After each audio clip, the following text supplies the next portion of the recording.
Matilde!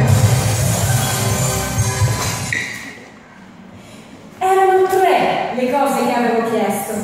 Tre! Un camerino decente, fiori freschi ogni giorno e dei pannerini dignitosi. Il camerino ce l'ho? No! I fiori ci sono? No! E loro sanno ballare? No, no e no! Basta! Io così non lavoro più! Mi rifiuto!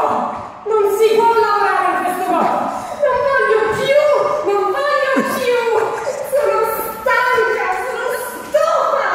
Io voglio lavorare con gente alla mia altezza e talento! Basta!